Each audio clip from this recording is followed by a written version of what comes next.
Hello, hello, hello. Happy Saturday. Happy Saturday. Can I get a mic check before we go too far? Can I get a mic check, please? Happy Saturday. We are here. We are here.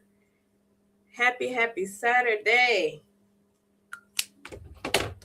Let me see. Let me see. Can y'all hear me? Can y'all hear me? Okay, I see ones. I see ones. Hey, book divas. Welcome back to the Pink Table Book Club where sisterhood meets storytelling. I am your host and good sis, Pink Diva. Thank you so much for joining us on this Saturday afternoon. I am so glad to have each and every one of you here as we gather for another meeting. At this table, we don't just read books, we explore the lessons, the emotions, and the truth that lives between the lines. This is our space, y'all, for us to laugh, reflect, and grow through these stories that challenge us, entertain us, and sometimes even convict us, right? So today, as we open the pages of our featured book, The Pleasure Trap, which is book 4 of the Mistress series, I invite each and every one of you to show up and make sure you drop down and engage in our discussion, because your thoughts, your insights, and your questions also help make the meeting all the more better. This is our no judgment zone. We listen over here and we do not judge. It's about sisterhood, storytelling, and shared perspectives. So settle in and let's dive into today's juicy read. Happy Saturday to each and every one of you, to those of you who are in the chat, to those of you who are listening in. Thank you for being here. And before we get started, thank you all for your patience and your understanding with for us having to move our meeting date. I had a few of you reach out and say that you didn't have the opportunity to finish the book yet because of the holiday rush and so much other stuff going on. And also, January is year-end close for me at work, and your girl been humping. You hear me? My day's been running together and everything. So thank you to each and every one of you for your patience and allowing us to shift the date a little bit. I hope it wasn't too much of an inconvenience for you. So thank you to everybody that is here. Rosemary is here. Hey, sis. Thank you for being here. My sis, Miss Lady One, is in the house. Hey, sis. Thanks for being here. My sissy Teresa Wright is here. Hey, sis. Hope all is well with you all. Thank you for being here. Hey, Gia. Gia is in the house. Thanks for being here, sis. Pat is in the house. Hey, sis. Thank you so much for being here. Thank you. Did I miss anybody? Let me roll. Hey, Miss Lady. How are you, sis? Thank you so much for joining. Good morning. I hope y'all are staying warm. Oh, my goodness, y'all. It is, listen, the hawk is out. Do you hear me? The hawk is out. We are currently, where I am, we are currently sitting at -3 degrees, and we're expected to have a -45-degree wind chill. -45-degree wind chill, y'all. It is cold outside. You hear me? It is cold. So I hope you all are staying warm. I know my sister is in Texas. She was saying that they're expecting some crazy weather. And we know Texas don't have snow trucks and stuff down there. So y'all be safe. My dad is in Mississippi, and I got some family members in Mississippi. They're expecting cold weather, and it's just a lot of crazy weather going on everywhere. Oh my goodness. So I hope y'all are staying warm. Make sure y'all stay warm. Y'all be safe. Don't go out unless you absolutely have to go out, but stay safe. Y'all be warm. Stay in the house if you can. If you don't have to go out there, do not go out there. Oh my goodness. It's a whole mess. So thank you. I'm not going to hold you all. We are going to get started. And before we start deep diving, how did y'all like the book? The Pleasure Trap? We know this is book 4 in our Mistress series. It's The Pleasure Trap. This is where we hone in on who Mr. Pleasure is. So if you can tell me on a scale of 1 to 10, how did you like the book? What did you rate this one? Look at Teresa. Ooh, child. Yes. How did y'all like the book? On a scale of 1 to 10, let me know what your rating is. Drop your rating in the chat. A scale of 1 to 10. 1 to 10. How did y'all like the book? Okay, Miss Lady says 8. Okay, she gives it an 8. How did y'all like it? Listen, it felt good to kind of, Teresa gives it a 9, Gia gives it an 8. Okay, okay. And we're going to talk a little bit more about why we gave our rating what it was. Tell me what it was that you liked or did not like. Miss Lady gives it an 8. Okay, we seemingly are on the same page. Rosemary gives it an 8. We seem to be all on the same page. I'm right there in between the 8, 9-ish, category as well. I'm right there with you all. It felt good to kind of take a break from Jezebel and all of her antics, and we got a chance to dig into Pleasure's past. And baby, did he take us on a wild ride or what? I was like, oh my goodness. I don't know about you, but it was a couple times I had to read and go back and reread. I'm like, did I read that right? So anyway, at the beginning of the book, started with us with Pleasure, we know, being held captive. Yes, Lady Sweetie says, and he did. Listen. So the beginning of the book kind of starts with Pleasure being held captive, right? At this point, we had no idea who this person was, but given his wild past, we were kind of led to automatically assume that it was one of the many women that he had dealt with over the years. Teresa says, me too. I had to reread it. Listen, I had to reread a couple times. I had to go back like, did I read that right? So he was being held captive. Immediately when I started to reading, the things that this person, this captor, was doing to him, I'm trying to put, trying to place like who in the world this could possibly be. Because at first, when this first started, we had no idea of who this person was. The only thing we had to go off of is the many women that he had dealt with, like in the past books, right? With Jamie and Jessa and all of them. We knew he worked at a strip club and all of this kind of stuff. So at the moment, that's all we had to go through. We didn't know that, all these other women had came into play even prior to him, meeting the Jamies and Jessas and all of those. So I was kind of stuck, like, who in the world could this person be? Miss Lady says, Pleasure, his daddy was doing, girl, the most. You hear me? Yes, Gia. Talk about plot twist. Girl, listen. Lady Sweetie says, I never thought of it, and neither did I. Oh my, that never crossed my mind. When we gonna get there, but that never crossed my mind. I almost threw this Kindle. You hear me? It never crossed my mind. So when we were at the beginning, go back to the beginning, and this person was holding him captive. Who did you think the masked person was? Who was the first person that came to your mind? Did you kind of have any thoughts of who that person could have been, or you didn't know? I honestly thought that it was one of the many women that he had dealt with in his past. That's what I was thinking. Neither did I, Teresa. I never thought it was who it was. Never thought it was who it was. I had no idea. So my mind automatically went to, the women that, we had already discussed in the previous books. We didn't know anything about his past at the time, because remember, when we were first introduced to Pleasure, we only knew him as Pleasure. We didn't know anything about Graham at this point. Right. Lady Sweetness says, I was thinking it was a woman. So was I. Yes, Teresa, I thought it was one of the women as well. Gia says, I thought it was the young lady from his childhood. So, Gia, I was thinking that it was the chick from the church.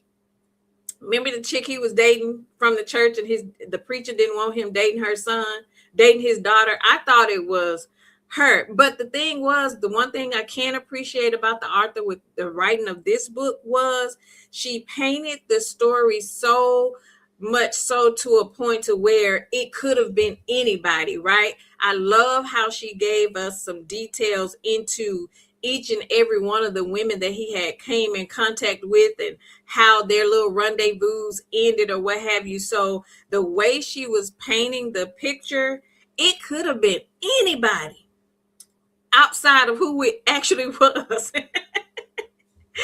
Yes, Rosemary. I thought it was the preacher's daughter too. Yes, Teresa Geneva. That's who I thought it was. I really, really thought it was because I'm sitting here like, okay, now, given his track record, it could be anybody.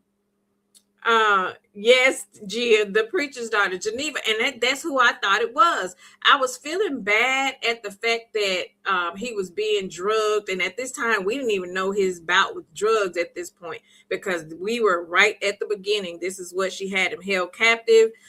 She had him bound to a chair, and he was coming out of a drunken state, like he had been drugged or what have you. But what kind of had me scratching my head was I don't recall there being any details on how the person actually got into his house and at what point was he drugged, because if we keep in mind, like, Pleasure was stocky. He was a stocky guy, and I'm trying to figure out how in the world did somebody even get into his house to drug him and all of that kind of stuff. So that's one of the things that had me scratching my head at the beginning of the book. And I remember when his captor kept asking him if he remembered her, like, do you remember me? And I instantly started thinking it had to have been one of the many women that he had come in contact with. And we know he came in contact with a lot of women. And that's when, he started to go down memory lane and giving us stories behind how Graham actually became Pleasure, right? Whoever the person was, it was clear that she was upset about his lifestyle and being a stripper, because remember, she kept saying that. She kept calling him a man horror. And one thing we know for sure is Pleasure had a lot of miles on that painter's child. You hear me? I was like, now I'm scratching my head because this could be anybody. And even Pleasure was dumbfounded at how the person actually knew him. You remember, she kept talking. He kept trying to hone in on her voice. He kept watching her physique to try to see, like, did he remember this person? Have I heard her voice before? Like, which one of the people it is? So even he was dumbfounded. But the one thing we do know is he had a rule of not allowing any other women into his personal space, and nor did they know his real name. So the fact that this person knew his real name and knew where he stayed at, that had me scratching my head. So all we knew at this point was that heifer was crazy. She was crazy. She was cuckoo for cuckoo puffs, especially when we found out who it really was. Girl, I was thrown back. Teresa says, at least we know how he got the name. Baby, listen, we learned how he got the name and everything. So anyways, after that, he starts to take us down memory lane and reminiscing on, where he came from, basically. Chapter 1 takes us into us being introduced with that old skank named Essie. Girl, Essie got on my nerves for many reasons. So as he was going in and out trying to remember who this crazy lady was, he started reminiscing about his past, which is the where we run into Essie. This is where Essie come into place. You remember we start off with him being expelled from school, and because he had been fighting, and this was just a few weeks before his sophomore year. So his mom had called his dad and was basically telling him that he had to go live with his father. We had to find out that he had been in fights almost every single week at school at this point, but we hadn't found out why he was fighting. But if you remember, he tried to explain it to his mama, but she cut him off and she wouldn't hear him out. And I was like, maybe, try asking him what he's fighting for. I didn't like the fact that the mama dismissed him, because I feel like if she had have let him explain, because I'm like, obviously he's fighting for a reason. Remember that he was at the end of his sophomore year in high school. So if you're saying that he's fighting every week to the point to where now he's gotten expelled from school in his sophomore year, wouldn't you want to question and say, well, why are you fighting? What's going on? And we didn't understand, at this point, he was holding in something that had happened to him, and he was angry. He was angry at the fact that, this happened to him. So that was the weight of, releasing this anger that he had. He was just fighting. But the mama didn't care enough. Now, I understood the daddy not caring, because the daddy was in his whole phase. So he really didn't care. But the mama, I just felt like, she kept trying to push church on him. And I'm like, something had to have happened, because why does he hate church so much? Right, Lady Sweetness, too churchy. The fact that she wanted to cut him off, and that's the thing that I did not like. And I really, really liked that there were a lot of life lessons in this book as well. A lot of stuff that goes on today, or has been going on for a very long time, is especially when you have parents who are really dismissive to the kids, when the kids are acting in a certain way that they don't normally act. At some point as the parent, you may want to step back and say, hey, why is, this person, behaving this way? Why is my child fighting every day? Like, have a conversation, stop and have a conversation. Because obviously, especially here in this book, something caused him to get to where he is. So, right, Gia says, in my opinion, the mama was too busy focusing on her pain regarding their rather than her sons. Exactly. The mother was dealing with her own issues. Right, Lady Sweetness. We need to listen, because I feel like, had the mother like really, or when she called, even when she called the daddy to take him to his dad's house to live with him, they both should have had a conversation and say, hey son, what's going on? Like, you fighting every week, now you've gotten expelled from school. Like, what's going on? What is it that's triggering you to the point to where you are behaving and reacting in this manner? I feel like if they had had that conversation with him at that time, he would have been, maybe had taken a different route. They could have gotten him help, even if he may not have wanted to disclose what had happened at the time. I feel like he would have, if he would have felt like his mom and dad welcomed the conversation. And because he knew that his mama didn't want to hear nothing he had to say, he had to carry that. So I was feeling bad for Pleasure for having to, carry what happened to him throughout his lifetime and becoming, who he was, because that played a major role in his way of thinking and how he felt about women, how he felt about church, and just, the resentment that he had from his mom, for his mom, all of those years. So I really wish there would have been a conversation. So that's one of the things that, I wish would have had taken place between the mama. At least try to find out. She kept pushing church, church, church. Go to church. You should go to church. But you kept pushing it instead of having a conversation and say, well, son, why don't you like to go to church? You know what I'm saying? Like, pay attention. And this happened to him when he was young, because that old stinking Lucas Lionel was 11 and he was 9 years old when this first happened. So that pissed me off.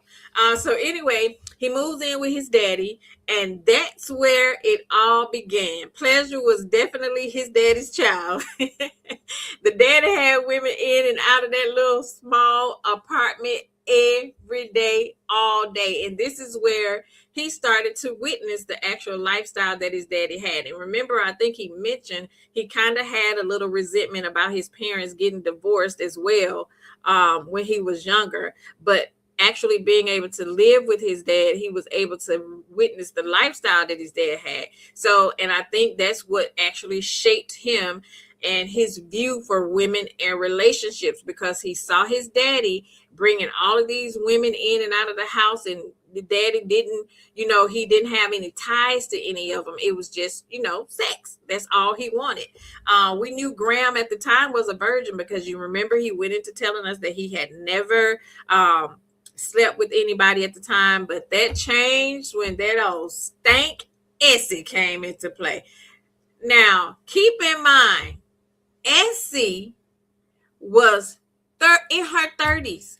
This is a boy that was a sophomore in high school. A sophomore in high school. You remember Graham was sleeping in the bed. He woke up to hearing voices that morning. So he walked up the hall to see who it was, because he knew his daddy was off work. And that's when he was standing in the hallway and saw Essie and his daddy going at it on the couch. And that stank saw him watching, and she didn't even stop. Right, Lady Sweetness, like father, like son. Gia says the way his daddy acted about it, girl, too much. Gia, I was scratching my head. I was sitting there like, Is that the response we're gonna get here?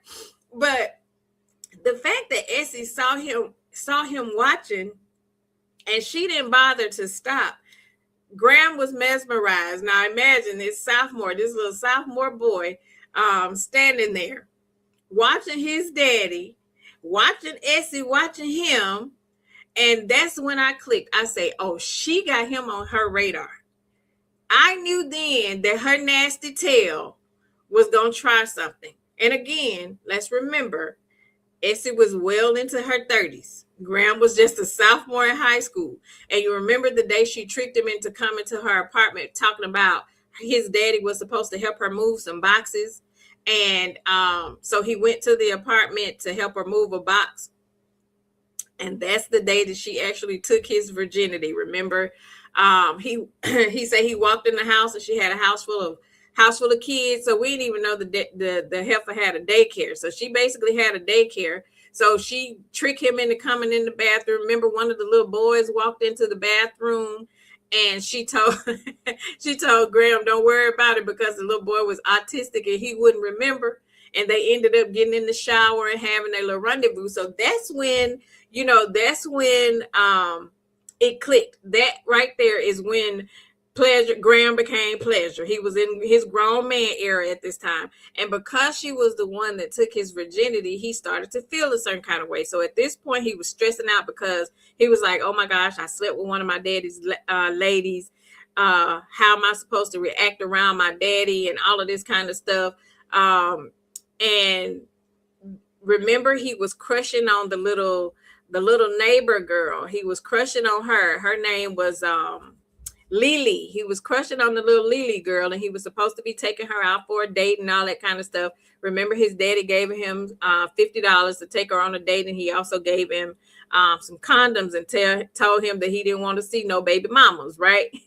And so he was going back in the house. Remember, he was going back into the house, and he walked in the house, and here come Essie with her nasty tail coming out the bathroom all wet. And she done been, now how you still sleeping with, now I was sitting there like, now Essie, you slept with this boy daddy. Now you done slept with the son and you still sleeping with the daddy. So he was feeling some kind of way because his little feelings were hurt because this was his first little rendezvous with sex, right? This was his first time. She broke his virginity. And for him to find out that she was still sleeping with his daddy, oh, he was mad. Right, Lady Sweet and nasty tail. Rosemary says, I'm not convinced that the mother would have believed pleasure if he would have told him what really happened. I don't think she would have either, Rosemary. Sometimes these overly church people, they tend to like to sweep stuff under the rug and don't want you to really talk about it. So I feel like she wouldn't have believed him either. So anyway, so we know he walked in. And his daddy and Essie was still having sex with each other. And he felt a certain kind of way. But he also thought that his dad would resent him for actually sleeping with Essie, but he didn't. He did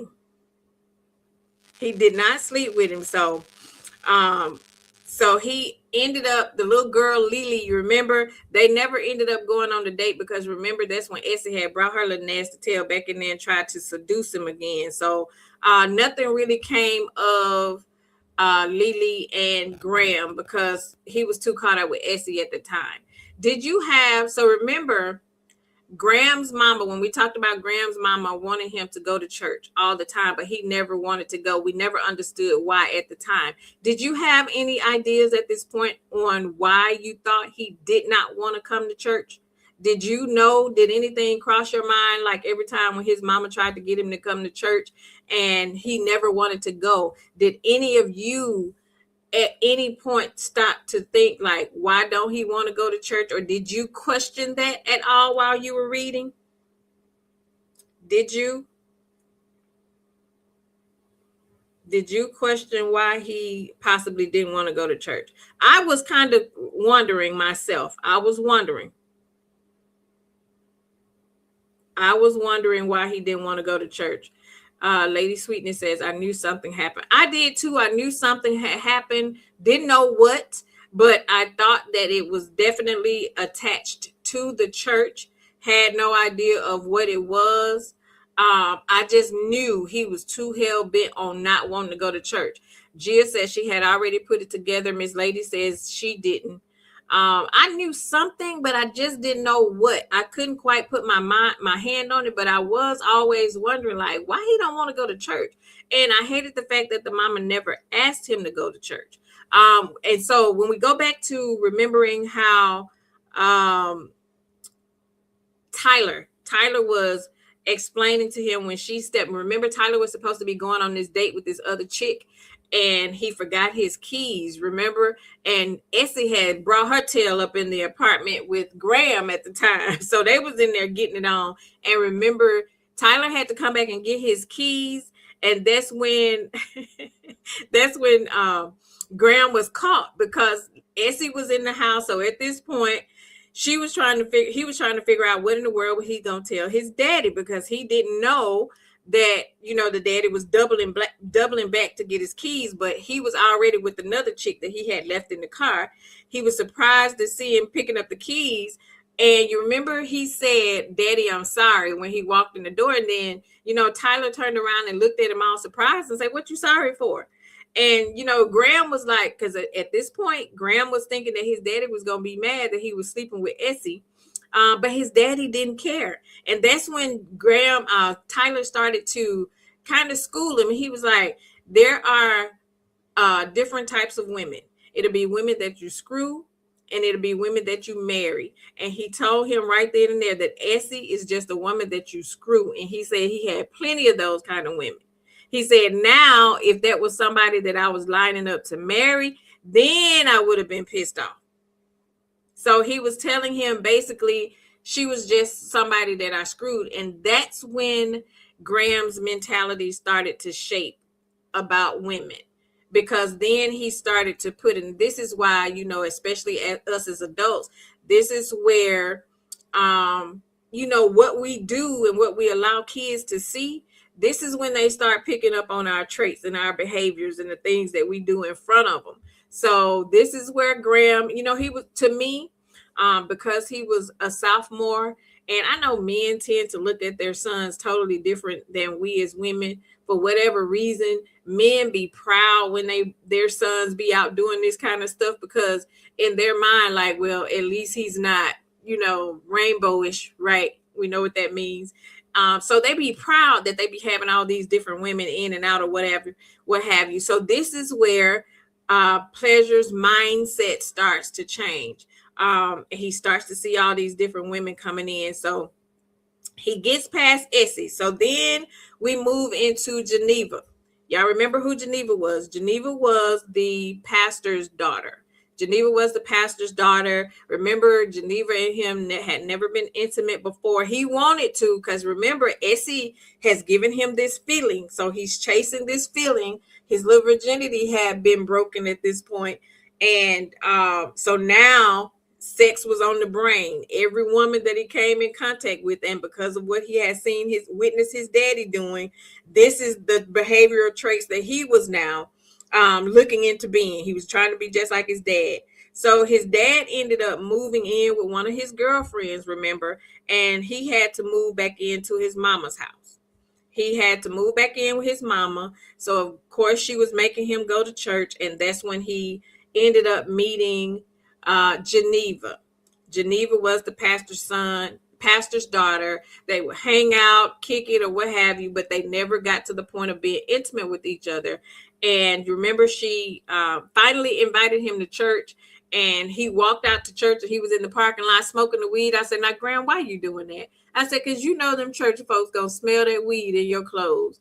Ain't no way you gonna get by with not smelling like weed." And of course, that happens to be the day that Geneva wants to introduce him to her parents. And, and I didn't, the pastor kind of rubbed me the wrong way, because I ain't like the way he, immediately approached Graham and was being judgmental because he had the dreads or what have you. But he also did tell him that he could smell the stench of the weed that was in his clothes or whatever. And he basically wanted to tell him to stay away from his daughter. Remember, Right, Lady Sweetness. I was fussing him too. I said, "Now, why you do that on the church ground? You know, you could have stepped out of the church and taken a breather, whatever the case may be. But to go over there and smoke some weed on the church ground, you know, the church folks was gonna smell that." But I didn't like the way that the pastor approached him and basically was telling him to stay away from his son, his daughter, because he had already like labeled him basically. You know, here it is, this little stocky kid with dreads and all of that, and now I smell this weed. Basically, had already labeled him as a bad boy. So he basically told him to stay away from his daughter, and he basically was trying to do that. But you remember, Geneva kept coming and she kept coming. And remember that one last time he was coming from one of his friends when he went to go get the tattoo. Geneva was supposed to pick him up and take him home. And remember, uh, they had the little heated spat at the train station. And remember, the cab driver approached him to not put his hand. He had grabbed her a little bit and she sped off. So that's what made me think, because that's the way they ended, remember? So that's what made me think that this crazy lady was Geneva, because he kind of like brushed her off after that. He stopped talking to her. She did start back trying to call him, but she stopped talking to him. He stopped talking to her. So that kind of like ended their relationship, because he basically told her, look, your pastor daddy don't want us to be together. And the fact that she was telling him that she was her age and that her parents took her every month to get her service, get a check to make sure she wasn't being sexually active. Now that, to me, I was with Graham on that. He was like, now, what pastor is that engaged with his daughter to the point to where he's taking her to make sure her cervix isn't out of whack, to the point to where she's at? Now, who's doing that? Now, that right there, I was sitting there like, okay, that's a bit much too, especially given their age. And she was basically saying, you know, I did a promise with my parents that I wouldn't have,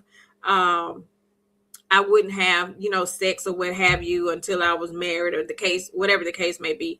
But again, this is where I had put a note here, what happened to Graham at church, because this is when his mama was talking about, she was stressed out because she said the father was the minister, his mama was on the usher board, and the mama was talking about, you were baptized here, whatever. And you remember he made the comment, he was like, you asking me if I remember, how he said, how I wish I could forget. And that's when I put a note like, what happened to Graham at church?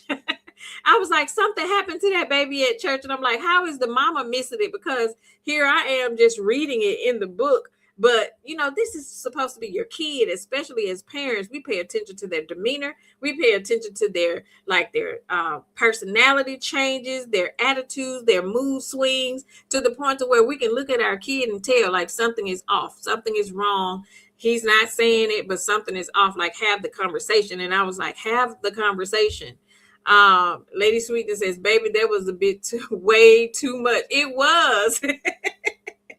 It was too much. So he was fighting back, and we knew he kept fighting back these feelings and these nightmares that he was having. So when he was having these nightmares, did y'all ever stop to think like, okay, what is this nightmare about? What is it that he's trying to suppress, and what is it that he's trying to keep behind? Because he would always talk about he cringed at these memories that always were intruding him. He said he cringed at the memory of the intruding hands and mouth of his 11-year-old church buddy, Lionel, and his penis, touching and tasting and violating him before he even knew that that was a thing and that they were supposed to be doing it in the closet in the basement of the church. In the closet in the basement of the church. I was pissed. But again, never did I always wondered what happened to Lionel. I always wondered what happened to him, but never in a million years did I think what the end of this book turned out to be was going to be Lionel. I had no idea, but I always wondered what happened to him. I always wondered. And I felt so bad for him, but I kind of understood, that's enough to drive anybody over the wall. It's enough to drive anybody over the wall, especially having to suppress that at such a young age, and then not really being able to talk to nobody about it. Because again, back then, church folks didn't believe in therapy and all that kind of stuff, but he actually wasn't brave enough to even, tell his mom. All she was caring about was pushing him to go to church, but not really, more so trying to hone in on why he didn't want to go to church. And so I remember when he and Geneva was having a conversation, she was basically asking him, why don't you like to go to church? And he said, it's not every church that I hate. It's just that I hate your father's church, where I should have been safe and sheltered from one of the older boys molesting him. Remember, he almost said it, but he actually didn't. He shook it off because he didn't want to say it. So anyway, he and Geneva ended up not working out. They ended up breaking off, and he was going through this list. I was like, oh my goodness, Pleasure had a lot of women. When I say he had some miles on that penis, he had some miles. I did too, Lady Sweetness. I really, really did feel bad for him. And he really liked Geneva. He said she was sweet spirited, she was loving, she was kind, she was really pretty. And it was somebody that he had really, really became to love, but he hated the fact that she wouldn't have sex with him, basically, because now he anxious. It's just like a drug. Once you get that one hit, you keep chasing that hit over and over again. Rosemary says, I just thought that since the mother was so involved in church, she wanted Graham to be as involved, which took away his ability to enjoy life outside of church. Yes, and that happens a lot too. Sometimes these women be so involved with church to the point to where they're forcing that lifestyle, and it kind of make the kids resent having to go. But the more and more we start to read and realize that something deep actually happened at the church, which is why he didn't want to go back. So again, between times of him talking to us about the crazy lady and what the crazy lady was doing, and the fact that now we're going back to the crazy lady. So again, he comes out from telling us about Geneva, and he comes back into present time, which is when he's still being held captive. It goes back to him wondering who this person was that was holding him captive. He realized that she had started to drug him because he was like, why am I feeling like this? And that's when he started to kind of reminiscing on about Geneva, and he was thinking like, could this person be Geneva? So it wasn't Geneva. Then he moves on to, he was like, well, maybe is it Joy? Remember, he went into talking about Joy. He was working, he was making money at this time. He said he kept women eager to please him. So he brought out all of the fly clothes that he was wearing now. He was into, basically feeling himself. And he ended up meeting this chick named Joy. Remember, he worked at this, was it like a mechanic shop? And he had the friend, which was his boy named Pogo. And this is when he started to, you remember, he met the twins that were, well, they weren't twins, but the two chicks that were liking each other. They were girlfriend and girlfriend. And he wanted to sleep with them, but they didn't want to sleep with him. But they became his best friends, and they started to put him up on game. Joy ended up getting him hooked. Did y'all feel sorry for him when he got hooked on drugs? When he got hooked on that, well, it was cocaine, right? So he got hooked on cocaine. I really started to feel sorry for him. And the car wash. When he was at the car wash, I started to feel real bad for him. I was like, Lord, please don't let him get hooked on this cocaine. And that's when she started to pimp him out. Remember when he ended up he got fired, ended up having to move in with her, and she started to sniff the cocaine. And I was like, Lord, please don't let him get caught up in this. And that's when she started having her little friends coming over there. So she started pimping him out, because she basically was saying, you can't be staying up in here for free. So she saw what he was working for. She is the one that gave him the name Pleasure. That is where pleasure was born, because she was pimping him out to her little friends. And then all of a sudden he started to get lost into this cocaine and all of this kind of stuff, where it came from being like an occasional line of cocaine to he was doing it day in and day out. And I was like, dang. Again, I started to think about it. I was like, he has had such a hard life to be so young. Like, he went through a lot. And keep in mind, he still wasn't that old. He still was, he didn't ended up graduating high school at that point. He ended up getting a GED, but he dropped out of school after he got expelled. His parents were trying to push him to go to college. He had lost interest in stuff. So he was out here really just getting money how he was getting money. And Joy pushed him into basically being her man hoe. She was pimping him out, making money. And then he realized, like, well, why am I doing it for her when I can just do it for myself, right? Why do I have to do it and give her the money when I can do it and keep the money for myself? So I really, really did. Yes, Teresa, I felt bad for him. I felt bad that he had gotten hooked up in that life, because that's not something that you could just get on and get off of. Yes, Lady Sweetness, he had lost his job. He lost the job because the coworker really, really liked him. And you remember his nose had started to run, and it actually started to bleed.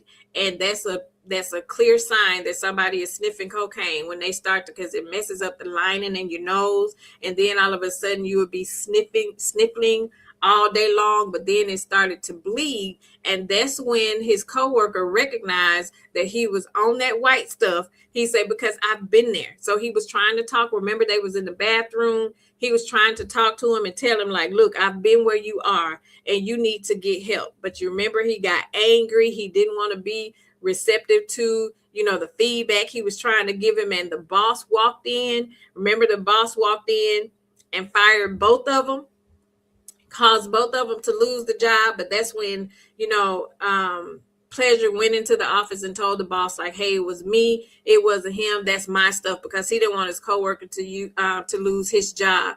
And that's when he lost the job. That's when he realized that, okay, now I have a problem. So he ended up leaving Joy. So he was house to house. He ended up leaving her. But the thing that I really, really liked, what were the dyke girl's name? Was it Lola? And let me see if I can find it in my notes. Y'all remember what the two chicks that one of them did his dreads and one of them ended up being his tattoo artist, and they became his really, really, really good friends.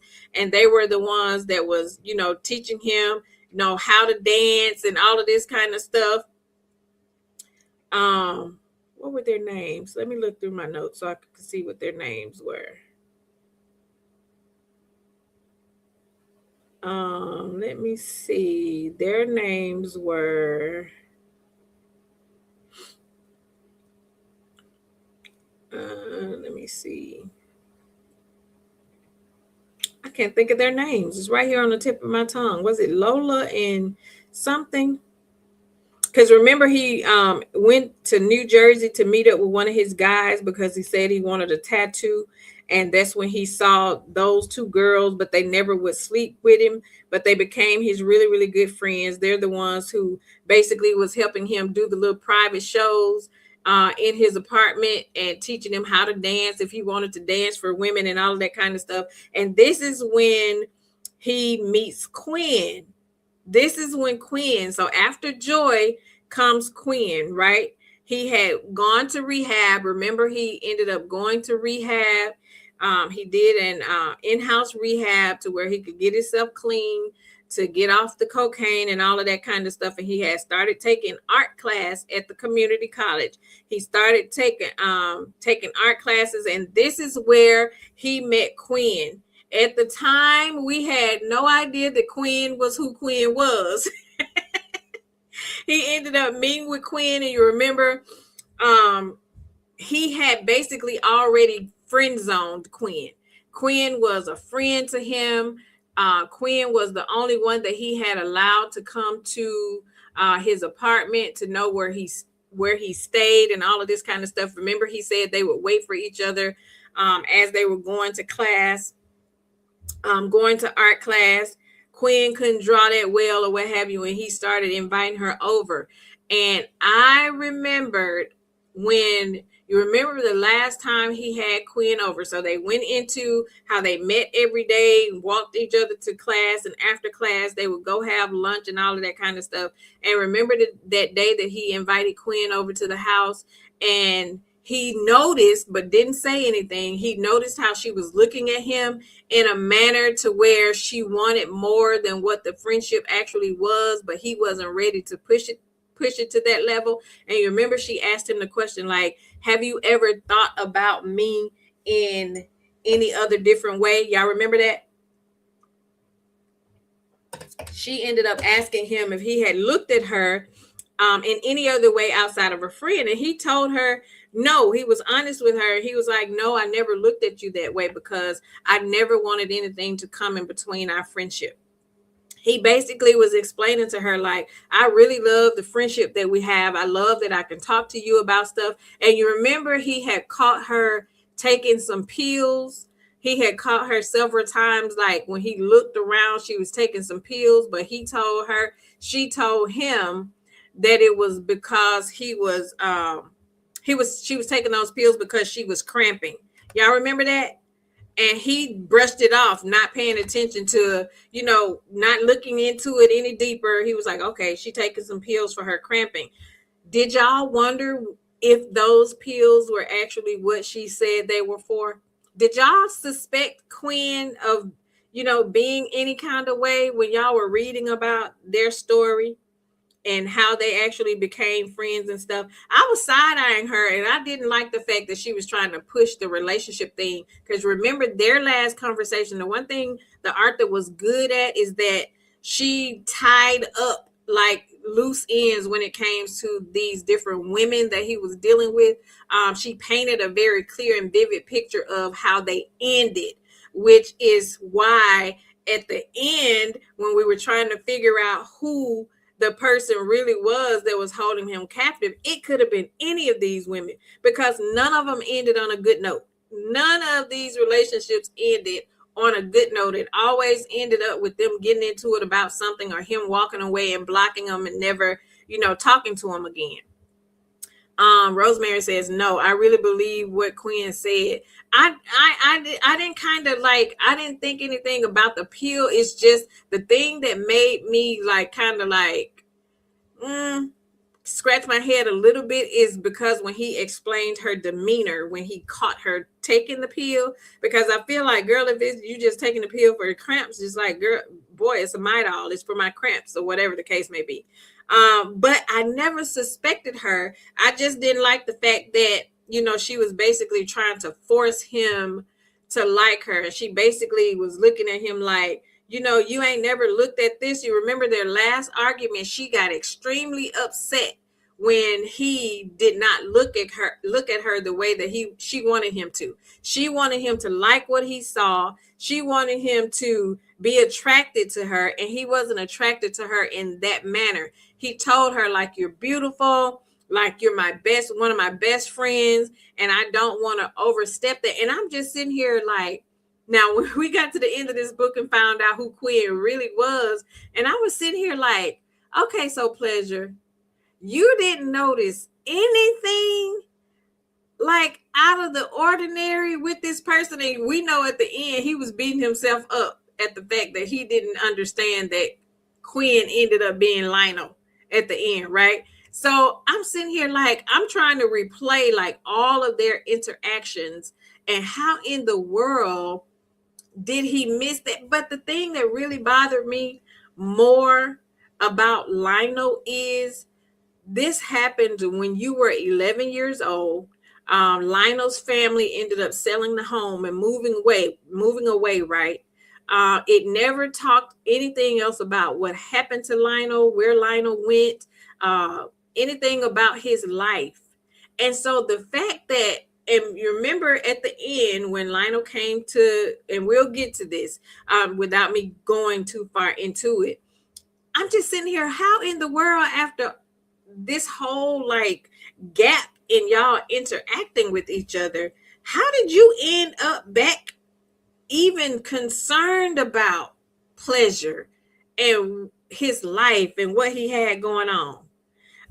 You remember when Quinn found out that Pleasure was a stripper and she got really, really mad. Now that's when I start to like, okay, Quinn, you're a little bit more. I get that you're his friend, but it's almost like you're trying to tell him how to live his life. Like, if you're gonna be my friend, you know, support what I got going on. But the fact that she went through his stuff, you remember she went through his stuff and um found out that he was stripping, and she went through his phone. You remember he went and took a shower, and he came back and Quinn was holding his phone. Now that right there, you were overstepping. Now that pissed me off with Quinn, because why you touching his phones? You had no business going through his phones. You were supposed to be his friend. Like, he was there, like you was there walking him through his when he was doing his countdown of how many days he had been clean, and him going and doing his little paintings and all of this kind of stuff. But the day that she came in and was trying to question him about him ever looking at him a certain kind of way, and when he was like, no, you're just my friend, I don't want us to overstep that boundary. And the fact that she got mad and went through his phone to see who was calling his phone and found his found his little business cards. I was like, girl, what you mad for? Like, why are you mad? That's just your friend. Why are you mad? It's none of your business. So anyway, their friendship ended up kind of blowing off, because he got tired of her questioning him about his lifestyle, and her becoming overly anxious about why he was doing what he was doing. And you remember she tried to offer him some money, because she asked him what was his price. What was his price for his little rendezvous? And he was counting his money and how much money that he made and all of this kind of stuff. And she really was feeling a certain kind of way. And when we go back and we're talking about this now, Quinn was dropping some subtle hints along the way, or Lionel, should we say, but we just wasn't paying attention to it, because we had no idea. We had no idea that Quinn was going to end up being Lionel. We had no idea whatsoever. So then it bounces back to him again, talking to. So remember, at this point, he had gotten clean. He and Quinn had became friends. So after he told us how they ended, then he goes back into present day again, and he's talking about, the captor again. So he's trying to say, like, could this be Quinn? And I remembered him, at this point, this is where the captor at the time, which was Lionel's tail, was getting ready to drug him up, because he had started to question, like, who are you and what is it that you want and all this kind of stuff. And she was basically saying, okay, now you're doing too much talking. It's time for me to drug you up again. Did y'all cringe when she said that? Because I'm like, dang. I'm like, he just got clean, and he came off of, I say he went through a spout of, his bout with cocaine. He went and got clean. And the fact that he's being drugged without his consent and against his will, I was like, oh man, that's going to push him right back into another spout with drugs. And he was trying to fight. That. And I was sitting there like, I felt bad at that point, y'all. And I was like, I know he a little horror, and I know he done went through a lot of women, and like the word says, you're going to reap what you sow. And we knew eventually one of these women was going to be his karma. One of these women was going to get their lick back at some point. But if we keep in mind, he never led them to think that it was anything other than what it was. He was about his money. They were paying the money for his services. He was like a little escort, and they were paying for his services. So I like the fact that he never led any of the women to think that it would be anything between them, which is why he made sure he never disclosed where he lived, and he never disclosed his real name. They only knew him by pleasure. He gave them a service. They paid. He went on about his business. It was not his fault that these women were getting their little minds all caught up and wanting to continue being more than what they were. So that was never his game. So we ended up to where the captor ended up drugging him again, and he ended up passing out again, and it gets us to Asefa. Do y'all remember Asefa?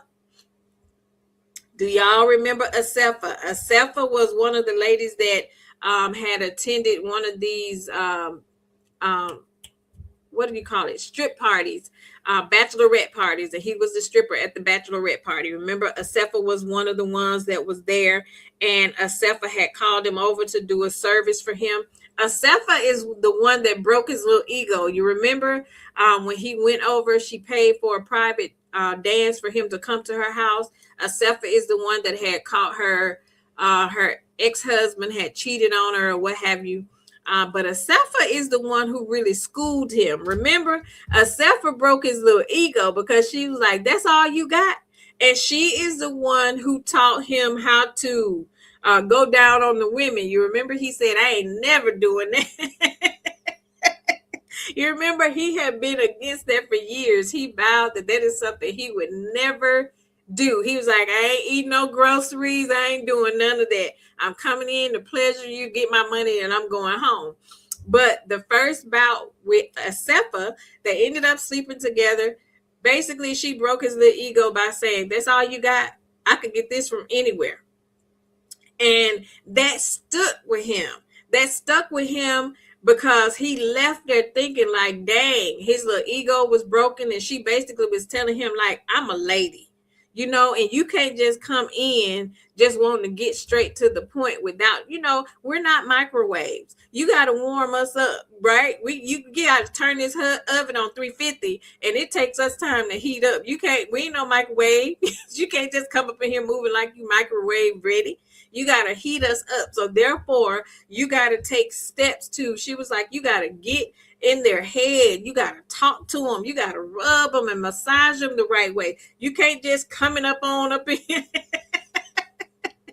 And the thing about it is, even though he felt the way when he left there, it stuck to him. It was in his head because he could not think straight. He wanted his get back. He like, oh, I'm going to get my lick back. I'm going to get her back. And she ended up stopped talking to him after that one time. And he ended up going back. Remember, he ended up just pulling back. So he ended up going back over there. And she told him, she was like, you got to learn how to make love to women. And she started just showing him how to do it. And it was schooling him on how women like to be treated and all of that. Like she took him to a place, took him on a ride that he ain't never been on before. And you remember he ended up, when he got stepped his little game up, he ended up finally calling her and showing up at her house. And he ended up tearing her back out. You hear me? And when she told him, she was like, you are the best. Like, this was the best I ever had, because he was embarrassed that he wasn't able, because he was so used to dealing with these little girls. He had ran up on a grown woman and said, well, see, I'm a grown woman and you can't just do me how you be doing these other little women. Like, I'm a grown woman and we desire different things. And his little ego was hurt. So he felt like he had to get his get back, and he did. You remember he went over there and he broke her off something good, and she ended up, he ended up walking away, and she ended up getting mad. She got mad and he stopped. You remember he left that day when she was like, this was the best that I've ever had. And he was like, oh, this is the best you've ever had? The best, the best. And she said, the very best. That's all he needed to hear. So his little ego had been stroked again. That proved to him he had gotten it right. He did it right. So basically he got his lick back. And remember, that's when he deleted her number. She started calling him and he never answered again. So again, it goes back to his captor. And then now we're left thinking like, could it be Asefa? Was she mad at the way he did her? So again, when I say this, Arthur had us on like a roller coaster of thinking who these women could be. And I love the way that they was giving us a little insight into each one of the ladies and each one of the little rendezvous that he had with each one of them. And I was sitting there like, how can you even remember their names? Because you done been with so many different women. How is it that you could remember their names? Yes, Lady Sweetness, he had to get his get back. She did teach him well. Jill says, no wham bam, thank you, ma'am, at all. Yes, he was still that little boy, Lady Sweet. And keep in mind, he was still young. He was still young, and you know men don't like their little egos broken. He was still young, and he wanted to get that little get back because his feelings were hurt. So after a Cepha, and he goes back to his captor, he's still trying to wonder, you know, who this person is. This person is basically mad, and I didn't understand. We're gonna talk about that because I don't understand why this person was even mad at him to the point to where you was holding him captive and you mad about the choices that he made in his life because y'all hadn't been together in years. So anyway, the next one is Smith. Y'all remember Smith? Smith is the one that had the money. Remember, she had inherited a business from her father that passed away. So she was an heiress. She was a millionaire. She was married to the white guy, and they lived in this in the penthouse. And remember, she had let him move into her penthouse up under her and her husband. Now that was crazy. Now that one threw me off. Remember, he was coming from the gym and he stepped on the elevator, and Smith and her husband was on the elevator, and they didn't talk to each other at this time. And he got off the elevator and went into the penthouse or what have you. And then that's when Smith came. Remember, she was the cute black girl. He said that but her whole body was paid for. She had gotten a boob job and a BBL and all of this kind of stuff, but she was married to the white man. And you remember, she had done they had like an agreement that he couldn't sleep with anybody else. So he moved out of his apartment that he had, put all of his stuff in storage. Smith was housing him in her penthouse across the Hudson River on the 34th floor, remember? And he said he moved in. She was giving him like a monthly stipend, and his monthly stipend from her was enough for him to put in the bank and save his money, but he was still dancing on the side, and she didn't know that he was still dancing. So she didn't know that side of him. So Smith at this point began to go through a situation with her husband. So she found out that her husband was sleeping with his secretary, right? And as Graham said, he was like, I didn't ask no questions to these women. He said, I didn't need to know anything about, their relationships with their husbands or anything like that. I was being paid for a service, and he was obliging to the service. She said that he couldn't sleep with anybody else outside of her, but he kept his dancing life a secret from her. And you remember the one day she was telling him that her husband had started to ask questions about the rent for the penthouse. And he was basically like, well, what you telling me for? And she was like, well, just in case he pops up, just let him know that, I'm charging you $5,000 to rent the penthouse or whatever the case may be. And so it goes on. He had his little rendezvous with Smith, and Smith would just all of a sudden start popping up into the apartment when he was coming home, and she was crying that day. Remember, she said she found out that her husband had a baby on the way. So she had hired a private investigator. And you remember, she put some papers in there was a vault behind the picture in the living room, and she ended up putting that envelope in there. So when he walked in and she was crying, remember, she was reading off paperwork. She was telling him stuff. She was like, you know what? She was like, I hired an investigator, a private investigator, been following my husband, and I found out some disturbing stuff. And he was basically looking at her like, what you telling me for? At that point, because remember, did y'all think that Smith had hired the private investigator to follow him at that time to find out who he really was? Did y'all think that? Because I did. When he walked in and she was crying and holding that envelope, I'm like, why are you telling me about your husband? Did y'all think that envelope, what she had in that envelope, was about pleasure? I did. I thought what she had in the envelope was about pleasure. I thought that she had hired the private investigator and she found out his information, which it probably was. But you remember, he didn't ask any questions. She was talking about her husband, but she locked that envelope back up in that vault. And I believe, to me, I'm like, okay, pleasure, you need to be a little bit more careful, because if she's telling you that she had hired a private investigator for her husband, do you not think that she's probably having you followed as well? But you remember, he just kept on doing his little thing. And you remember she shot him a text message that one day telling her to come upstairs, and I was like, Pleasure, please don't go upstairs. Did y'all think it was a setup? I thought she was setting him up. At this point, I'm like, okay, she done found out that this boy is a stripper. She done found out like his lifestyle and what's going on. And she's trying to set him up, because you remember when he read the text message telling her to come upstairs, telling him to come upstairs, he was like, I've never, she's never invited me up. Like, what kind of weird stuff is she on? And I'm sitting there like, well, why are you going? You could have just told her, no, you're going to have to come downstairs. But I felt like she was setting him up. I felt like she was trying to get some get back on her husband. But then parts of me started to think, at some point I was thinking that she was lying about what was going on with her husband, because even when she was telling Pleasure all of this stuff, and he was like, well, why don't you leave him? Like, you're the one with the money. Like, you got the money. This is your penthouse, and you got this building, you're an heiress and all of this kind of stuff. Like, why don't you leave? Like, why are you sitting here crying over a man that you could easily leave? And because he said she was a beautiful Black woman, but he didn't understand why she was feeling the way she was feeling about her husband cheating with his secretary. So anyway, he ended up going up there. Remember, he went upstairs, and the husband ended up walking in. And she was like, I thought you had to work, but he ended up not going to work.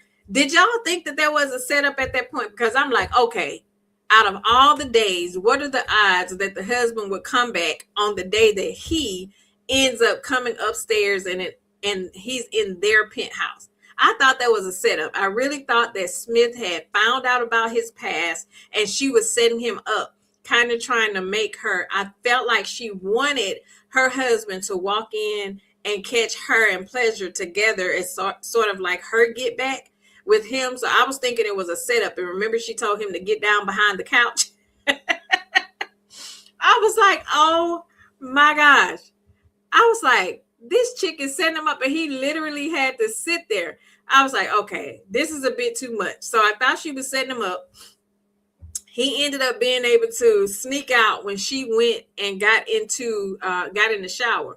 And so you remember, he went to dance again, and he came back this next particular night. He came back, and Smith was in the apartment, sitting yet again holding this envelope.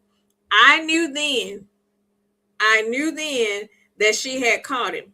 And basically this is where I liked about, so when we got to this point, you remember, so when he was talking about Smith, you remember he started to talk about Miss Prim and Proper Pearls. He talked about he went to the strip club, this particular night, and that's when he introduced us to Jamie. Y'all remember, I said, our girl Jamie is back. So he went to the strip club that night, and remember, that's when he said that this lady, and he called her Miss Prim and Proper Pearls, because she would come in the same time every month and sit in the same spot. And this is when he took Jamie back and gave her that private dance. Remember?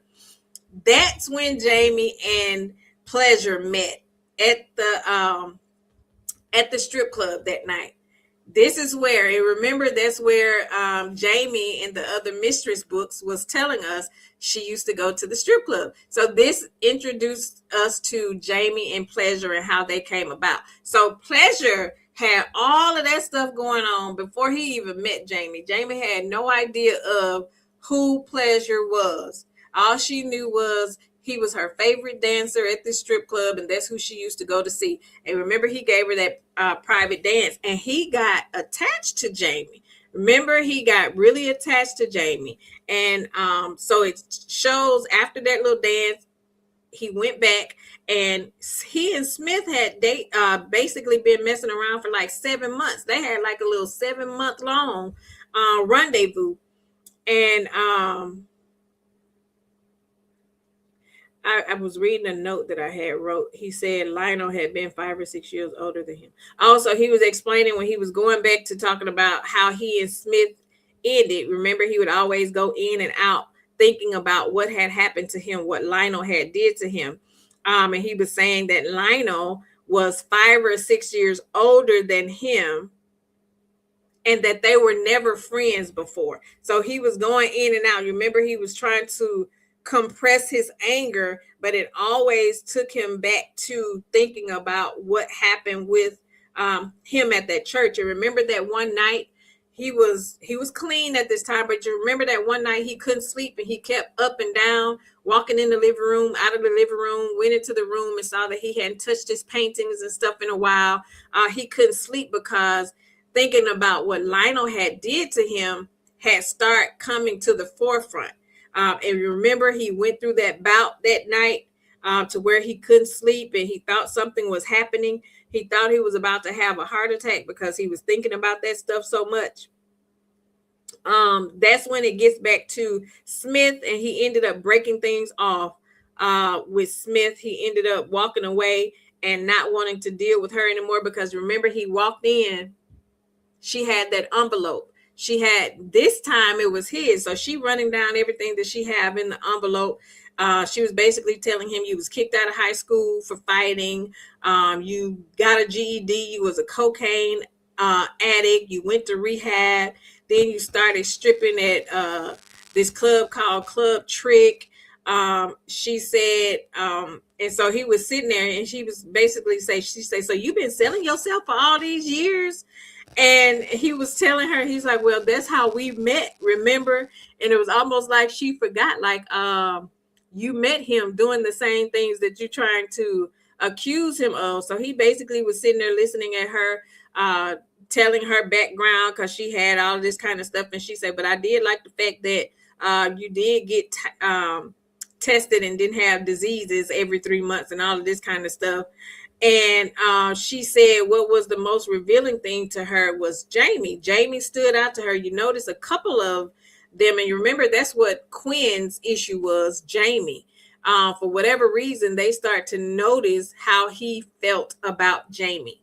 They noticed that he really, really liked that one. And that's also something that Smith had pointed out when she was talking about going through his background. It was like, yeah, this one right here, you really like this one. And that's when she started to tell him basically her husband risked it all, he risked it all, and neither one of them appreciated the woman that she was and all of that kind of stuff. She was a woman of class. She looked nice and all of this kind of stuff. And now that her husband had gotten this lady pregnant and get ready to have a baby and all of this kind of stuff. So she put him out. Remember, that's the time she put him out, told him he had 24 hours to pack his stuff and to get out of her house. Yes, Teresa, she did a whole background check. She did a whole background check and had ran his. And I was sitting there like, why wouldn't you do that before? Like, you a whole millionaire and you giving this man a stipend every month. You have him living in your penthouse. You don't think you should have done the background check first? But she didn't even do the background check first. So she was basically telling him she was done with this nasty little circle that they was in with him and her husband, and then Jamie was in the mix because he was sleeping with her and all of this kind of stuff. So she gave him 24 hours to get out of the house or whatever. He didn't fight her because he wanted to leave anyway. So then it goes back to us talking about him running into Jamie. Remember, he ended up going back to Richmond Hills, and Lucky ended up letting him through the gates. He was nervous because he didn't know that Jamie was actually going to allow him back in there. And I was happy. I was like, okay. I remember, because you remember in the last Mistress book, it was where he and Jamie ended because Jamie saw him coming from Jezebel's house. Remember, Jezebel had paid him to come over to her house. She was being messy and petty because she knew that Jamie was going to see pleasure at the strip club. So that's how they ended their little rendezvous, and they hadn't talked. And all of that time, it had been 2 years since he and Jamie ended up talking. So he took a chance just out of a whim. You remember, he just on and on, just kept thinking about Jamie, couldn't understand why she kept coming to his mind. So he took a chance and drove to Richmond Hills, and he wanted to see Jamie after 2 long years. He ended up driving to Richmond Hills. She ended up letting him in.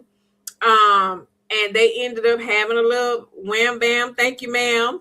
But that wasn't why he was there. And you remember he talked about how Jamie went and got her wallet and was like, how much I owe you, what's your rates these days? And he was basically like, I didn't come here for that.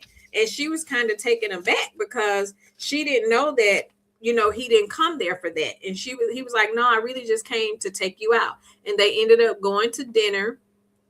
And he was trying to tell Jamie, like, at this point too, keep in mind he had stopped with the whole tricking stuff.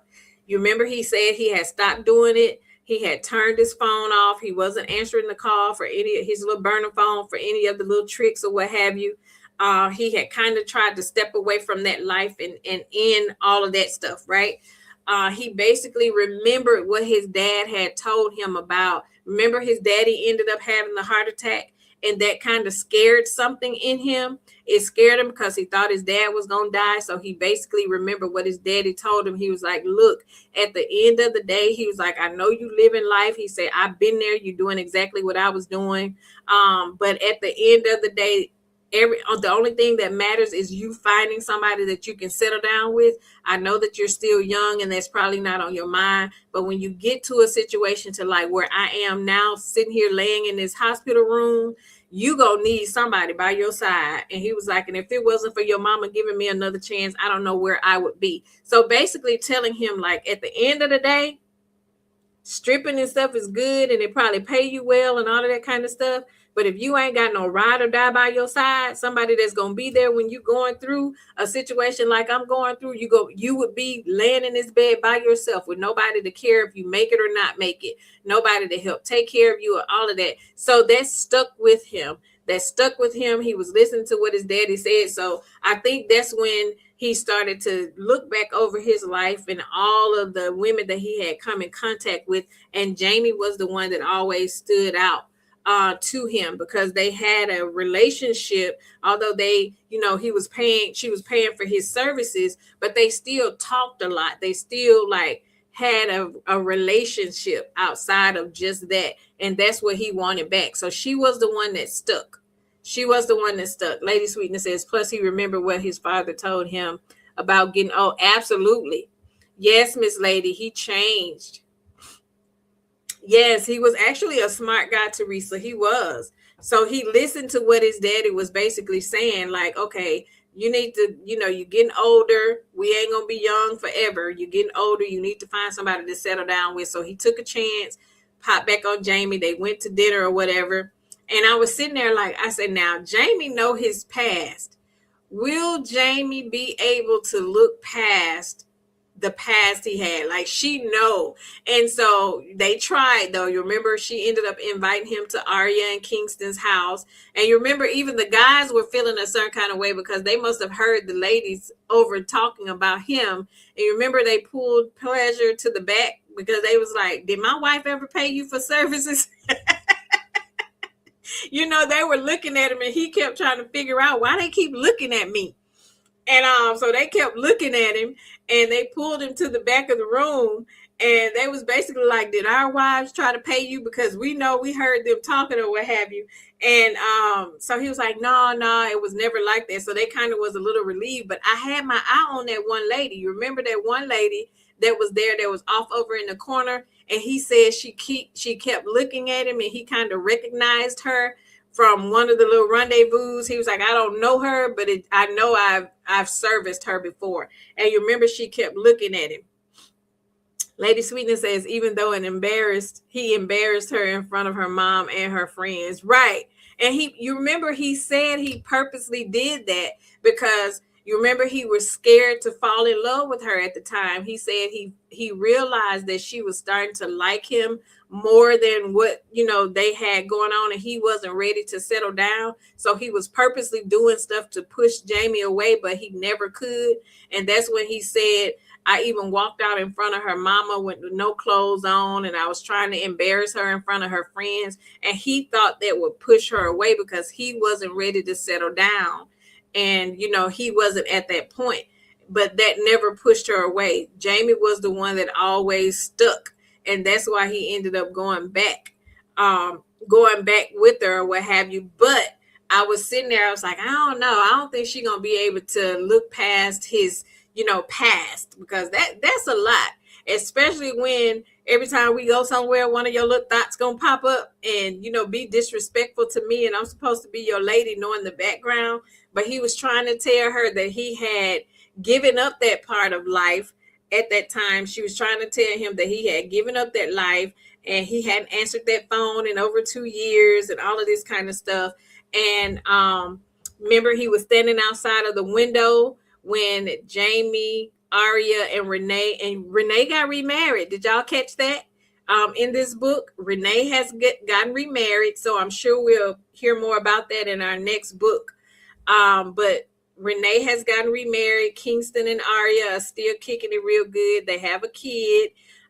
So he overheard them talking about, can you really make a relationship with the stripper? Like, are you really serious about the stripper? So he kind of took that a certain kind of way. And you remember he ended up leaving. That's when he gets home and we get to the point of where the crazy lady, Lionel, is actually in the house, right? This is where we get there. This is where Lionel is actually in the house when he runs off from Aria and Jamie. So remember, he stops answering the phone for Jamie because he figured, okay, it ain't gonna work. It ain't gonna work. It ain't no way it's gonna work because she basically in there letting her friends kind of basically tell her ain't no way it can work between you and a stripper, and his past and all the women he's dealt with and all of this kind of stuff. So he was mad, hopped in his car and left without telling her. She had been calling him, but remember, he wasn't answering the phone. He wasn't answering the phone for her because he basically had said, you know what, it ain't gonna work. It is what it is. And he had kind of moved away from trying to work it out with Jamie. But I'm glad that she was calling and trying to get in touch with him, because had she not popped up when she did, Lionel was about to take him through it. So remember, now he comes back to himself, and you remember the person that was holding him captive before we knew it was Lionel. You remember Lionel kept saying, what is it about her? It was always her. You always went back to her. And he basically was threatening to take Jamie out too. He was saying, I'm going to do you and I'm going to do her. I'm going to take both of y'all.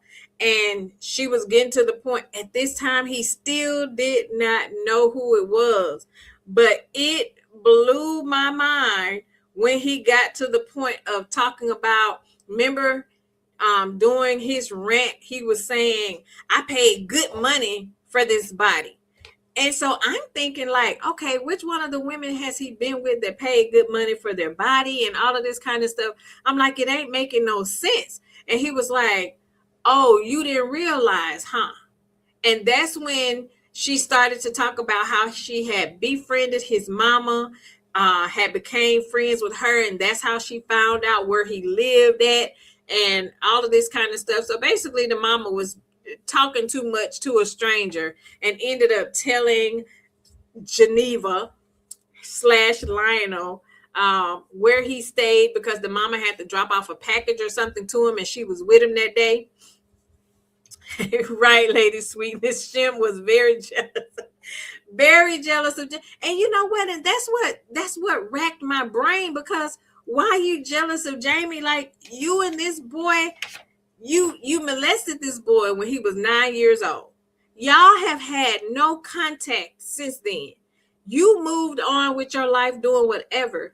What I just couldn't understand, and this is the thing that pissed me off with the book, is because, like, what made you come back after all of these years? What made you come back as Geneva to form a relationship? But when he explained that he was Geneva, then of course my mind automatically went back to that night, to where she got upset because he didn't want to have a relationship or be in a relationship with him at that point. But I'm like, why did you come back? Like, you were gone, and there is no, like, right, Teresa, there was no contact with you all at all throughout all of these years. This boy done been to community college and all of this kind of stuff. Now he grown. There was no contact. What have you, and you remember, Lionel told him, like, oh, you think you were the only one? There were plenty boys before you and after you. So if you had all of that after me, what made you come back now? Out of all, all the men that you could have had or whomever, what made you come back now?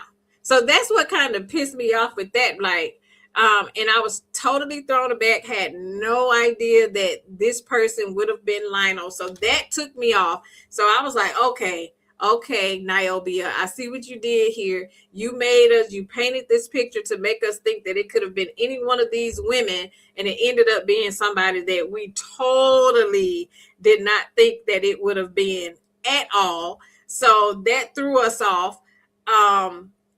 So after that point, Jamie ended up coming in. You remember she was trying to call him and he wasn't answering, and to the point to where she said, okay, enough is enough. I'm just gonna pop up over here. And so when she came in, and luckily he had given her a key, and that's when she came in and saw that Lionel was there and had the knife. She didn't know what was going on and all of that kind of stuff. So Jamie ended up coming in. They ended up tussling a little bit, and he ended up getting away. Jamie was able to get him loose from the chair and all of that kind of stuff. The police ended up coming and taking that crazy Lionel away. Come to find out that the pill that Quinn was taking was the crazy pill. She was taking the crazy pill because this heifer had been in rehab. Did y'all catch that? This heifer had been in rehab. We had no idea. So that's what the pill was that he was taking. And she talking about her cramps. She was taking the crazy pill. She escaped the rehab and then got her tail out. And came back, and he was the first thing on her mind. Yes, Teresa. Jamie was a lifesaver. No, Pleasure never wanted him at all. He definitely was saved by Jamie. So Jamie came in the nick of time. So the book ended with Quinn / Lionel being rushed to jail. He was sent back to jail and wherever he went. And he and Jamie, so he ended up selling the penthouse. He was getting ready to move out of this penthouse, and he was getting ready to go on like a hiatus. He was back talking to his therapist. He was able to finally open up and tell his therapist everything. And it seemingly he and Jamie had kind of like, she came to see him for the last time before he got ready to leave. So he basically was saying he needed to go get himself together. And that's exactly what he was doing. He was going to get himself together. So it's seemingly like he was either going into like a retreat for therapy or something, to get his life together, to kind of release the past and whatever. And basically was saying, if we run across each other's paths again. So it kind of seemed like they both were on the same page. She wished him well and prayed that he, got his life together and did what he needed to do for himself. And that's kind of how it ended. But when I closed that book and when I read that last chapter, I was sitting here like, Lionel.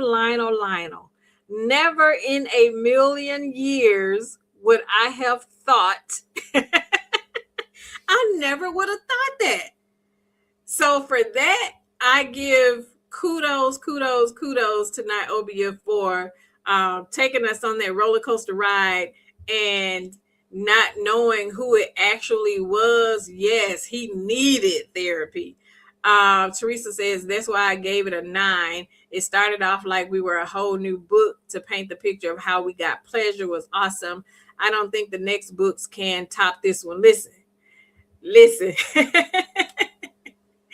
Listen, after all of that, he really did need therapy. He really did. He had started walking through, trying to forgive his mom and all of that kind of stuff. But he definitely did. So to be a person of his caliber at the age that he was, at such a young age, that boy had seen some stuff, and that boy had done some stuff. You hear me? He has been through a lot to be where he is. So I think he needs some intense therapy, and I think time away will be good for him. I'll be interested in seeing, how he comes back. So again, I like the way that, how she closed the book. The book ended up giving us closure. It didn't give us, anything left to the imagination. So she did a good job of wrapping everything up and giving us closure as far as each character and all of this kind of stuff.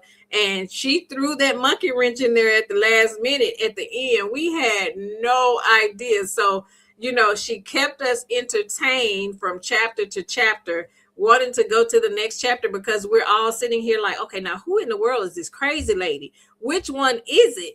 And the way each one of his little rendezvous ended, it left you thinking that it could have been any one of them, because the way he was leaving these different situations would make one be like, oh no, I'm gonna get my lick back. I'm getting my lick back. So I really, really was not expecting that end. She definitely threw me for a loop for that end. So I gave the book a 9. I really liked the way she turned um I really like the way she ended everything. The only reason I didn't give it a 10 and I gave it a 9 is because I was really hoping to where we could have had seen a conversation between him and his mom about what happened to him before it got to this point to where he was going to therapy and all of this kind of stuff. I really would have liked to have seen a conversation between him and the mama, and him telling the mama what happened, and her like owning up to the fact that, I missed that, I didn't catch that.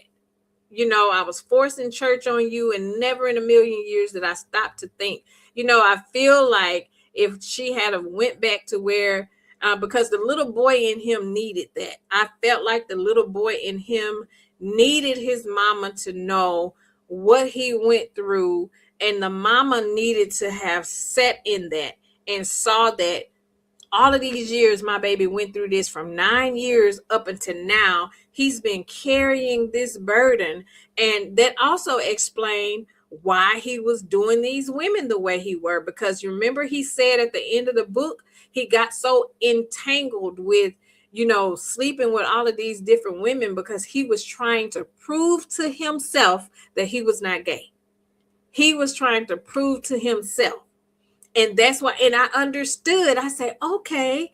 I say, so they understood. So the author did a really, really good job at, honing in on some of those important pieces and making us really, really think and look at, his perspective, from his perspective, and where he came from and how he got to where he was. Like, it's just amazing because everybody has a story, and you just don't ever know until you've walked a mile in a person's shoes to where they came from and to where they are now. It's so easy to look at what you see in front of you, but you don't understand like what a person went through or is going through to get them to where they are, why they're behaving in a certain way. So I love that the author really like honed in on that. The only thing is, like I say, I just hate that she didn't put a piece in there where he had the opportunity to share with his mom what he went through and to get the mom's,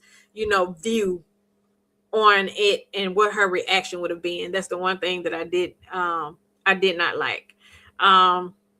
Lady Sweetness says that book would have been a great movie. Yes, great movie. Teresa says he would no longer be Pleasure. He would be Graham. Yes, come on, Graham. Teresa says, Gia, I know you're probably halfway through the next book. Probably is, girl. Gia be going on about her business. Let me pull up our next book. Let me pull it up. Our next book, y'all. Did y'all enjoy the book? Did y'all enjoy The Pleasure Trap? Did y'all enjoy it? Let me share my screen so y'all can see what our next book will be. 1 second.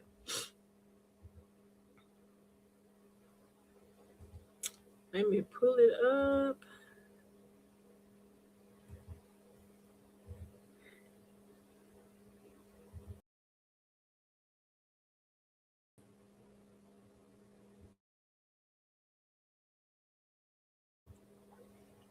Can y'all see my screen? Book 5, y'all, we are almost at the end. We got one more book after this one. We are almost at the end of this series. Book 5 is Mistress for Hire.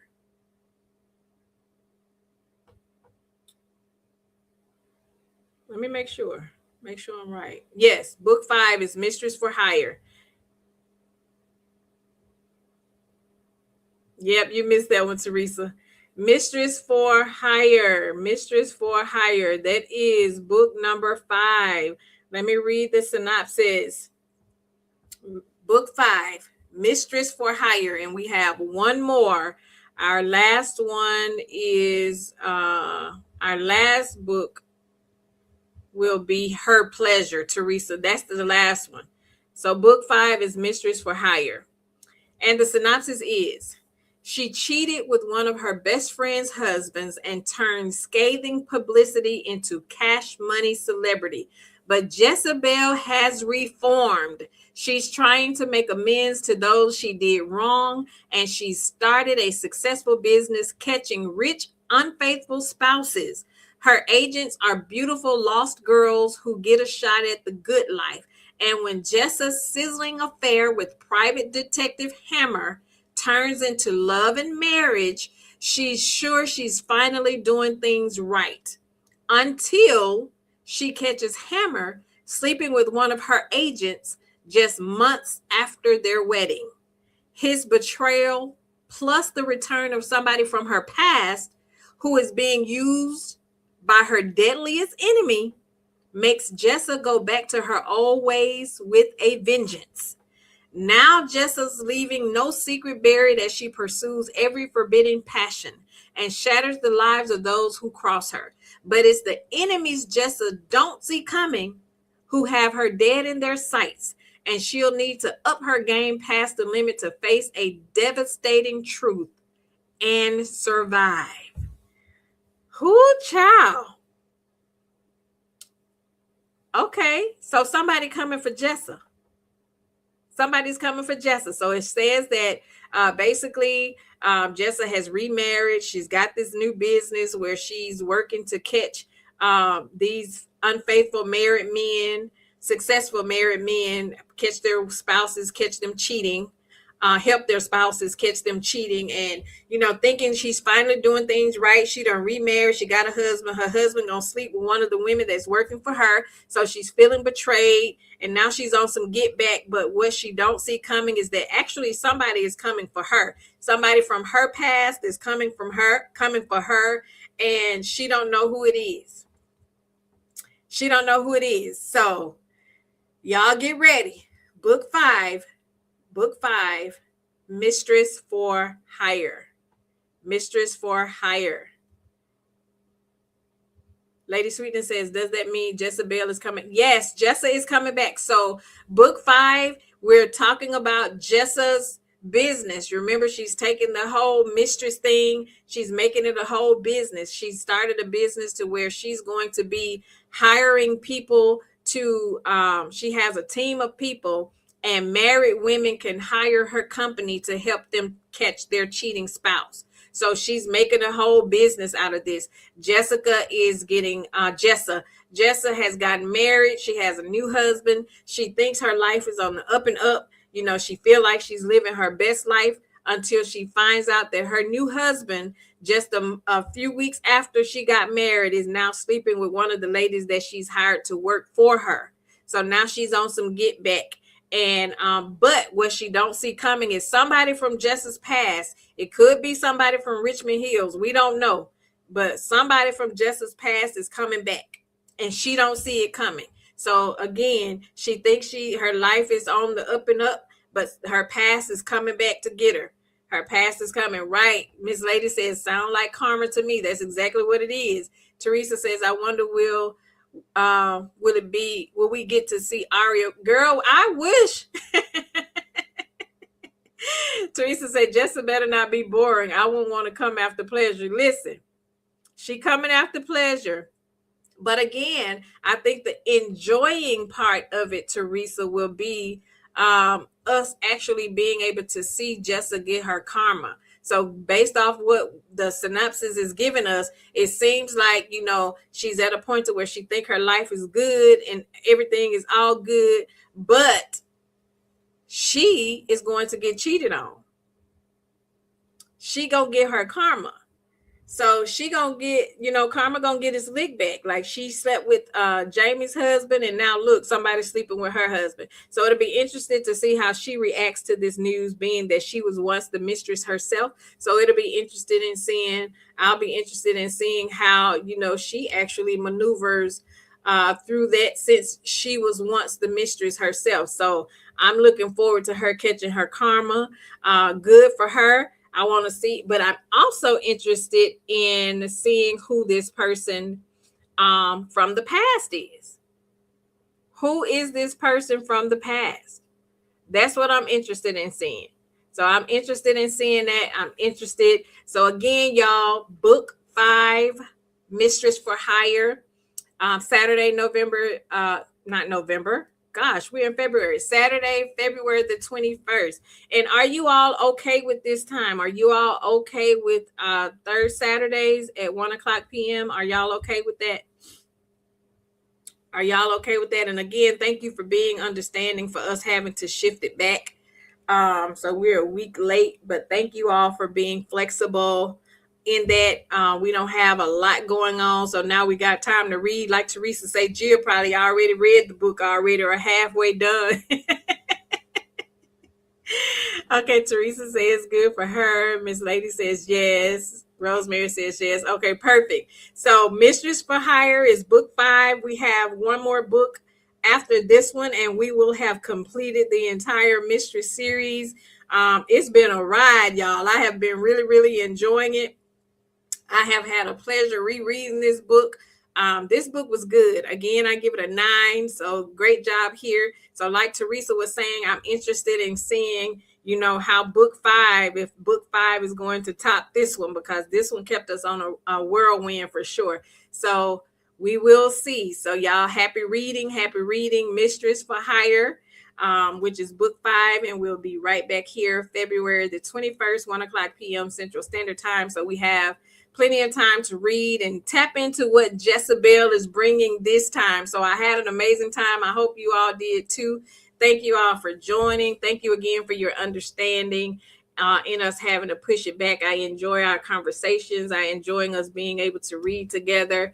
Every discussion just reminds us that we're not just reading books. We're actually building sisterhood and reading between the lines. So until next time, y'all stay warm. I don't know where y'all are, but it's seeming like crazy cold weather is going on all over the place. So I hope y'all stay warm. If you don't have to go out for anything, don't go. Stay inside. Stay warm. Cozy up and read a good book. Read a good book. This is a good day to stay inside. Light them candles. Sit in front of that fireplace and read a good book. Have you some wine, or however you choose to do it.